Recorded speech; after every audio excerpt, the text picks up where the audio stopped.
Bienvenue sur notre chaîne. Ici, nous publions gratuitement les stratégies marketing utiles et les plus intéressantes chaque jour. Abonnez-vous à la chaîne et cliquez sur la cloche pour ne pas manquer les prochaines vidéos. Bonne écoute.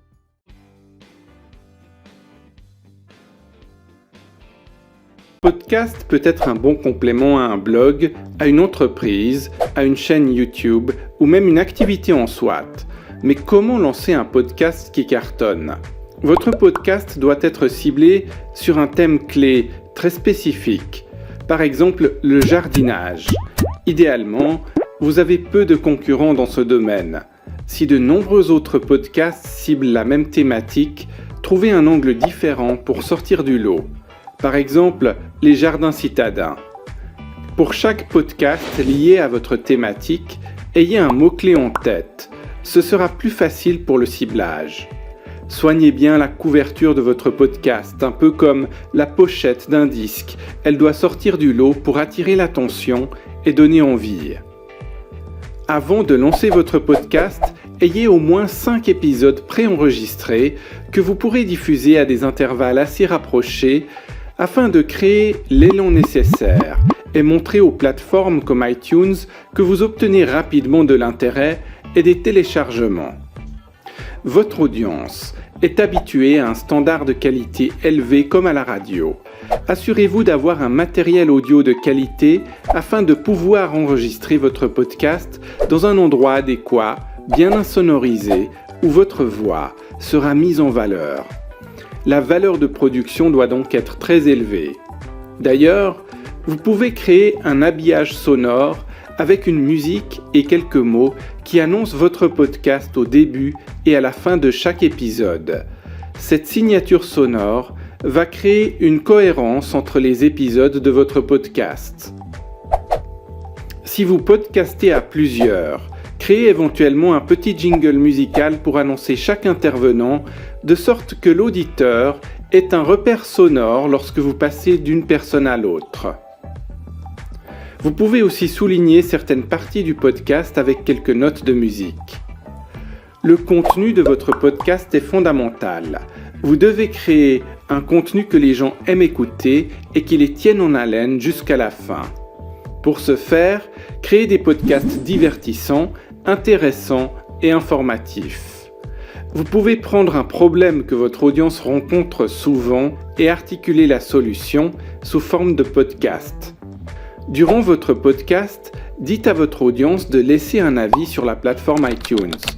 Le nombre et la qualité des avis, c'est-à-dire le score, le nombre d'étoiles, va signaler à l'algorithme de la plateforme que vous avez un contenu qui en vaut la peine. Et à la fin du podcast, n'oubliez pas de faire des appels à l'action à votre audience afin que les gens s'abonnent à votre podcast, qu'ils partagent votre contenu, qu'ils visitent votre site ou qu'ils vous suivent sur les réseaux sociaux. Créez un plan de contenu pour avoir les thèmes de plusieurs épisodes sur une longue période de temps. Avant de publier votre podcast, il faudra éditer le fichier, en supprimant les bruits parasites éventuels et en coupant les E ou les bégaiements s'il y en a.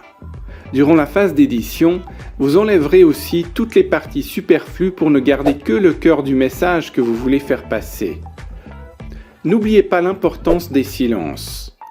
Un silence après une phrase permet de mettre celle-ci en évidence. Soignez bien le titre de chaque podcast qui doit être suffisamment accrocheur. En effet, pour avoir un maximum d'impact, le titre et la description doivent être optimisés avec les mots-clés adéquats qui décrivent le contenu de chacune de vos émissions. Dans la description du podcast justement, vous placerez les éventuelles ressources auxquelles vous faites référence dans votre contenu. Lorsque le fichier de votre podcast est terminé et que vous avez le bon titre et la bonne description, publiez-le sur différentes plateformes telles que iTunes, SoundCloud, Stitcher et même YouTube. Une fois que vous avez publié votre travail, contactez les personnes que vous avez mentionnées dans le podcast pour leur dire que vous avez parlé d'elles, ce qui va aussi promouvoir votre travail. Vous pouvez publier une transcription de votre podcast sur votre site ou sur votre blog, ce qui vous permettra d'atteindre des personnes qui préfèrent lire qu'écouter tout en satisfaisant les moteurs de recherche. Ça y est, il est temps de faire la promotion de votre podcast sur les réseaux sociaux, aux abonnés de votre lettre d'information, à vos prospects, vos clients et toutes les personnes qui pourraient bénéficier du contenu de l'épisode que vous venez de diffuser. Lors du lancement de votre podcast, il sera très important de montrer à la plateforme qu'il y a beaucoup de monde qui écoute et qui s'abonne. N'hésitez donc pas à mettre une campagne de publicité sur pied sur Facebook ou Google pour promouvoir vos premiers podcasts et ainsi augmenter votre périmètre de diffusion. Likez et abonnez-vous si vous avez aimé la vidéo et n'hésitez pas à laisser un commentaire.